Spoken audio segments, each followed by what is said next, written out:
अस्सलाम वालेकुम class 10 students. बेटे आज हम 11.2 आर्टिकल कैरेक्टरिस्टिक्स ऑफ साउंड को डिस्कस करने जा रहे हैं। बेटे डिफरेंट ऑब्जेक्ट्स की जो साउंड्स हैं उनको जिन एक्सपेक्ट्स और जिन कॉन्सेप्ट्स की बेस पे हम डिस्टिंग्विश करते हैं, हम फ़र्क करते हैं कि ये जो आवाज़ है ये फ़लाँ ऑब्जेक्ट की हो सकती है, ये जो आवाज़ है ये फ़लाँ ऑब्जेक्ट से प्रोड्यूस हो रही होगी। तो जिन क्वालिटीज़ और जिन एस्पेक्ट्स, जिन करेक्टरिस्टिक्स की बेस पे ये डिस्टिंग्विशन की जाती है, बेटे आज हम वो डिस्कस करने जा रहे हैं। Which is loudness, pitch, quality, intensity, sound intensity level. बेटे ये पांच कॉन्सेप्ट्स जो हैं, ये पांच करेक्टरिस्टिक्स जो हैं, ये आज हमने इस करेक्टरिस्टिक्स ऑफ साउंड 11.2 आर्टिकल में डिस्कस करनी है। बेटे जो आज के लेक्चर की आउटलाइन है उसमें सिर्फ और सिर्फ आज हम पहली करेक्टरिस्टिक्स यानी कि लाउडनेस को डिस्कस करेंगे। तो बेटे सबसे पहले देख लेते हैं कि लाउडनेस जो है, बेटे ये नाम से जाहिर है लाउडनेस का जो वर्ड है बेटे ये लाउड से निकला है, और लाउड का मतलब होता है कि जो हम शाउट करके जो है वो आवाज़ निकालते हैं। तो बेटे सबसे पहली बात कि लाउडनेस का उर्दू में ट्रांसलेशन में लिख दिया है कि ऊंची और मध्यम आवाज़ में जो फ़र्क करने की सलाहियत है या जो करेक्टरिस्टिक्स है उसको हम लाउडनेस का नाम देते हैं। अब बेटे बात आ जाती है कि लाउडनेस की डेफिनेशन क्या होगी। Loudness is a characteristics of sound by which we can distinguish between loud and faint sound. कि लाउडनेस साउंड की वो कैरेक्टरिस्टिक्स है जिसके ज़रिए से हम ऊंची और मध्यम आवाज़ में फ़र्क जो है वो फील करते होते हैं।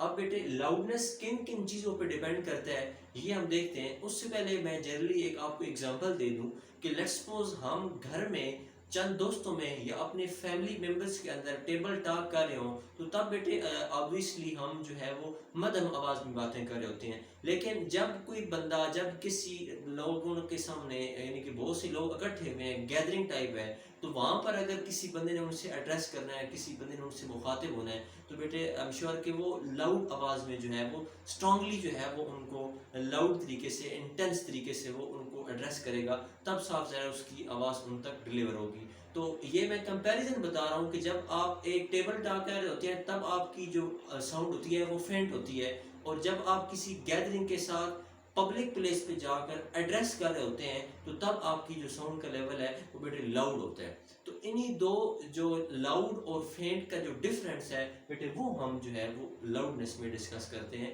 अब बेटे जो लाउडनेस की क्वालिटी और कैरेक्टरिस्टिक्स है बेटे ये बहुत सारे फैक्टर्स पे ना डिपेंड करती है।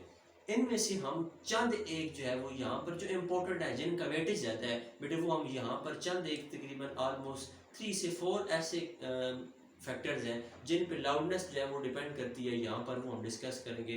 Number 1 is amplitude, number 2 is area, number 3 is distance and number 4 is physical condition. बेटे आप लोगों की बुक के ऊपर सिर्फ 3 नॉमिनेट कर कर बताए गए हैं जिनको मैंने ए, बी एंड सी का नाम दिया है, ये नॉमिनेट करके देखे गए हैं। और जो चौथा मैंने बनाया बेटे ये भी आप लोगों ने जब प्रेजेंट करना है तो इसको भी नॉमिनेट करके, जिस तरीके से मैंने हेडिंग बनाई है फिजिकल कंडीशन वाली, इसको भी आपने प्रॉपर वे के साथ इनके साथ मैचिंग में लिखना है। तो बेटे सबसे पहले देख लेते हैं कि जो प्रॉपर्टी इसकी ए है फैक्टर, उस पर किस तरीके से लाउडनेस डिपेंड करती है। अब बेटे सबसे पहले बता दूं कि डिपेंड करने का मतलब क्या होता है कि इन फैक्टर्स में से कोई एक भी अगर हम अप डाउन करते हैं तो लाउडनेस में फर्क आ जाता है।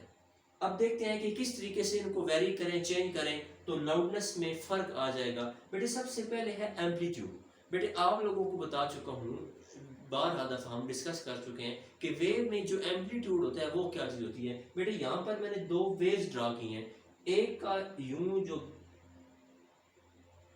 इसको हम कहते हैं कि ये दो वेव्स हैं ऑलमोस्ट, यहाँ से यहाँ तक एक वेव, यहाँ से यहाँ तक दूसरी वेव। अब यहाँ जो इसकी हाइट है, जो यहाँ पर मैंने एरो हेड लगाकर ड्रा की है, इसको हम एम्पलीट्यूड का नाम देते हैं। जो भी उस क्रस्ट की या उस नीचे जो ट्रफ होता है उसकी मैक्सिमम जो हाइट होती है, जो उसका मैक्सिमम डिस्टेंस होता है, उसको हम एम्पलीट्यूड का नाम देते होते हैं।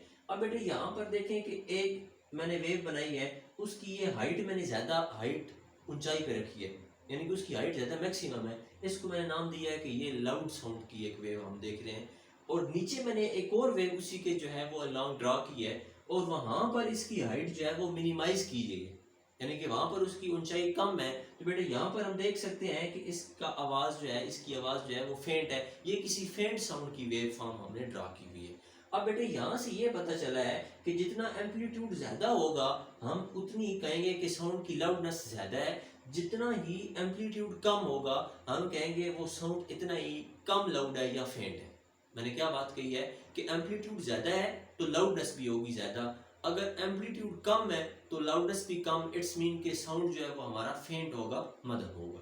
तो यूं हम कह सकते हैं बेटे इस किस्म के रिलेशन को, यानी कि एक चीज बढ़ाएं दूसरी भी बढ़ जाए, इस किस्म के आप रिलेशन को डायरेक्ट रिलेशन कहते हैं। बेटे यहाँ पर भी वही अप्लाई हो रहा है कि एम्पलीट्यूड बढ़ रहा है तो लाउडनेस बढ़ गई है, इसलिए एम्पलीट्यूड कम होगा तो लाउडनेस भी कम होगी। तो हम कहते हैं कि एम्पलीट्यूड जो है वो वेरीज डायरेक्टली, कि डायरेक्ट रिलेशन से वेरी करता है। एक चीज को बढ़ा रहे हैं दूसरी भी ऑटोमेटिकली बढ़ रही है, एक को कम कर रहे हैं दूसरी भी ऑटोमेटिकली कम हो रही है। इसी तरीके से इसकी एग्जांपल मैं आप लोगों को बता दूं कि जो ड्रम होता है हमारे पास, ढोल जिसको हम अपनी जुबान में कहते हैं, उसको बेटे अगर हम हल्की जिससे उस एक स्ट्रिक सी होती है जिससे उसको वो बजाते हैं, बेटे अगर वो हम उसको इतनी फोर्स ना लगाएं और आराम से उसके ऊपर स्ट्राइक करें तो उसका साउंड जो है वो कम होगा। वो ऐसे क्यों होता है कि जो उसके ऊपर डिस्क सी लगी होती है एक प्लास्टिक टाइप की, उसकी जो वाइब्रेशन है उसका एम्पलीट्यूड कम होता है।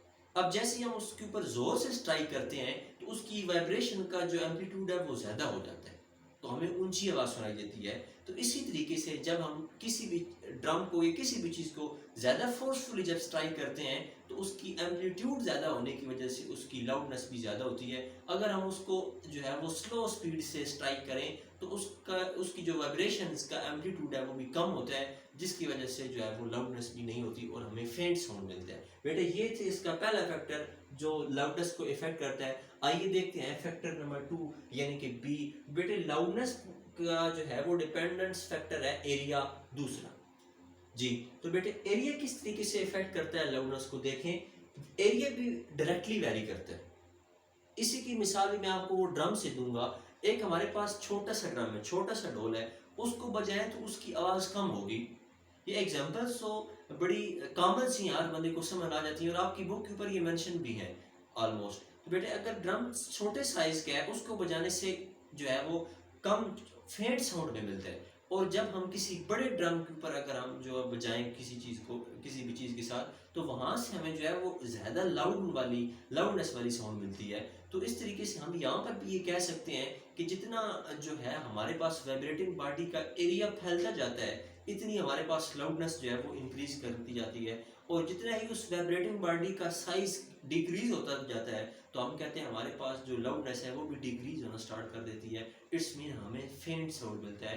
तो इस किस्म के रिलेशन को भी हम कह सकते हैं कि जो है एरिया भी वो लाउडनेस के साथ डायरेक्ट रिलेशन में है। इट्स मीन कि एक चीज़ को इंक्रीज करें तो दूसरी भी इंक्रीज कर रही है, एक को डिक्रीज करें तो दूसरी भी डिक्रीज कर रही है। देखिए एरिया मैंने यहाँ पर बिल्कुल बड़े आसान से पॉइंट्स बनाए बेटे, आपने इसको स्टेटमेंट्स में लिखना है। ये जस्ट एक लेक्चर टाइप मैंने इसकी जो है वो एक किस्म का आप कह सकते हैं कि मैंने एक चार्ट ड्रा किया है। ये लाइनें आपने ऐसे सेम कॉपी पेस्ट नहीं करनी। देखें एरिया डायरेक्टली वेरी करता है, क्यों? क्योंकि वाइब्रेटिंग एरिया पे डिपेंड करता है। वाइब्रेटिंग एरिया बढ़ाएंगे तो लाउडनेस ज़्यादा होगी, वाइब्रेटिंग एरिया कम करेंगे तो लाउडनेस भी कम हो जाएगी। अच्छा जी, एक और एग्जांपल है इसकी कि placing of vibrating tuning fork. हम एक ट्यूनिंग फोक लें जिसको हम पहले भी डिस्कस कर चुके हैं, हम लाइब्रेरीज में यूज़ करते हैं और वो वाइब्रेट कर रही हो। अब बेटे उसी वाइब्रेटिंग ट्यूनिंग फोक को हम अगर किसी छोटी वाइब्रेटिंग एरिया वाली बॉडी के ऊपर रखेंगे तो वहाँ से हमें जो साउंड मिलेगा वो बिल्कुल मध्यम फेंट सा होगा। अगर उसी वाइब्रेटिंग ट्यूनिंग फोक को हम उठाकर किसी बड़े ड्रम या किसी बड़े टेबल चेयर जो बहुत ज़्यादा बड़ा हो उसके ऊपर रखेंगे तो वहाँ से हमें साउंड ज़्यादा मिलेगी। ऐसे बेटे क्यों हुआ है? क्योंकि दोनों केसेस में जो ट्यूनिंग फोक वाइब्रेट कर रही थी वो सेम मकदार में कर रही थी। अब हमें साउंड में फ़र्क क्यों मिला है, यानी कि एक साइड पर लाउड है और एक साइड पर फेंट, ऐसा क्यों है? क्योंकि यहाँ पर वही फैक्टर आ रहा है कि वो जो वाइब्रेटिंग बॉडी थी उसके साइज़ में फ़र्क है। एक केस में हमारे पास जो साइज़ है वो बहुत ज़्यादा बड़ा था और दूसरे साइज़ में हमारे पास वाइब्रेटिंग बॉडी का साइज़ जो है वो बहुत ज़्यादा कम था। दैट्स वाई हमें जो एक साइड पर लाउड साउंड मिला है और दूसरी साइड पर हमें फेंट साउंड मिला है। तो बेटे फैक्टर नंबर 3 इज डिस्टेंस। बेटे याद रखिएगा लाउडनेस इफेक्ट होती है डिस्टेंस से भी। अब हम एक जगह पर खड़े हुए हैं और हमसे बहुत ज़्यादा दूरी के ऊपर वहाँ पर कोई बंदा ड्रम ढोल बजा रहा है या किसी भी किस्म का कोई साउंड है, कोई नॉइज़ है, कोई म्यूज़िक है, कुछ भी है, तो बेटे जितने ही हम उससे दूर होते हैं हमें वो साउंड जो है वो हल्का सुनाई देता है, हम उसको मध्यम जो है वो सुन पाते हैं। अब जैसे ही हम उस डिस्टेंस या उस पोजीशन के करीब होते जाते हैं, उस साउंड की लाउडनेस बढ़ना शुरू हो जाती है। इवन तो अगर हम उस पोजीशन के एट द स्पॉट हम वहाँ पर पहुँच जाएं, तो अब उस लाउडनेस की क्वालिटी उसकी जो है उसमें बहुत ज़्यादा इंक्रीजमेंट आ जाती है, बहुत ज़्यादा वो चीज़ बढ़ जाती होती है। यानी कि अब यहाँ से हमने क्या नतीजा निकाला है कि जो डिस्टेंस है वो वेरी कर रहे हैं, यानी कि जितना डिस्टेंस बढ़ता जाता है, सॉरी इनवर्स होगा, क्योंकि जितना हम उससे दूर जाते हैं उतनी जो है वो लाउडनेस कम हो जाती है, और जितना उसके पास आते हैं यानी कि डिस्टेंस कम कर रहे हैं तो उतना ही हमारे पास जो है वो साउंड ऊंचा होता जा रहा है। इसको हम यूं कहते हैं कि डिक्रीज इन एम्पलीट्यूड। बेटे इसका जो कॉन्सेप्ट है ना, ये यानी कि ऐसा क्यों हो रहा है, तो बेटे ऐसा तब होता है कि जैसे जैसे हम इसके करीब आते जाते हैं, यानी कि जैसे ही जैसे उसका डिस्टेंस कम होता जाता है, ऐसे ऐसे ही उसका जो एम्पलीट्यूड है वो इंक्रीज करना जाता है। यानी अगर हम यूं कहें कि डिस्टेंस लाउडनेस के साथ तो इनवर्स रिलेशन में है, लेकिन जो डिस्टेंस है वो दूसरी साइड दूसरे अगर लिहाज से देखा जाए तो एम्पलीट्यूड के साथ भी रिलेट कर रहे हैं। एम्पलीट्यूड के साथ कैसे रिलेट करता है, अगर हम डिक्रीज इन एम्पलीट्यूड कर दें यानी कि एम्पलीट्यूड में कमी कर दें, तो ये कैसे होगा मुमकिन कि हम डिस्टेंस को इंक्रीज कर दें, यानी कि हम एक पोजीशन के ऊपर खड़े हुए हैं जहाँ पर वो नॉइज या जो भी म्यूजिकल साउंड है वो प्रोड्यूस हो रहा है, अगर हम वहाँ से दूर चले जाएं तो अब यहाँ पर हमारे पास आवाज़ कम होती जाएगी। ऐसे क्यों होगा, क्योंकि हमारे दूर जाने से बेटे जो उसका एम्पलीट्यूड था उस वाइब्रेटिंग बॉडी का वो हमारे लिए वैसे तो एज इट इज रहेगा, हमारे लिए यानी कि लिसनर के लिए उसमें डिक्रीज में जो है वो आ जाती है कि हमारे पास एम्पलीट्यूड कम होना शुरू हो जाता है। दैट्स वाई हमें जो है वो साउंड भी फेंट सुनाई देती है। अब बेटे इसका लास्ट और जो चौथा फैक्टर है फिजिकल कंडीशन ऑफ एयर।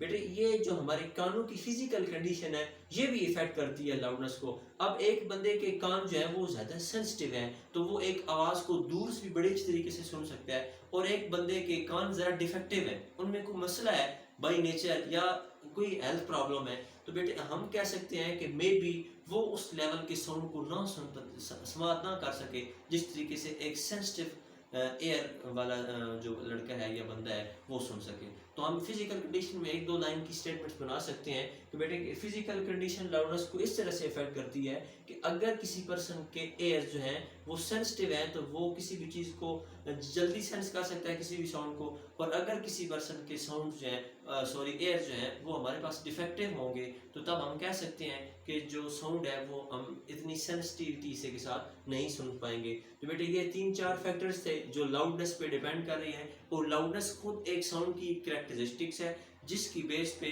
हम ये बहुत सी कैरेक्टरिस्टिक्स हैं जो कि आज हमने सिर्फ लाउडनेस को ही डिस्कस किया है, बट इन सारी कैरेक्टरिस्टिक्स की बेस पे हम डिफरेंट ऑब्जेक्ट्स की साउंड्स में डिस्टिंग्विश कर सकते होते हैं कि इन ये जो साउंड आ रहा है ये फलां चीज़ क्या है, ये जो साउंड आ रही है फलां चीज़ क्या है। तो बेटे आज का टॉपिक इतना ही था, इसको आपने अच्छे तरीके से करना है। ये यूजुअली लॉन्ग क्वेश्चन भी आ जाता है, अहम क्वेश्चन है।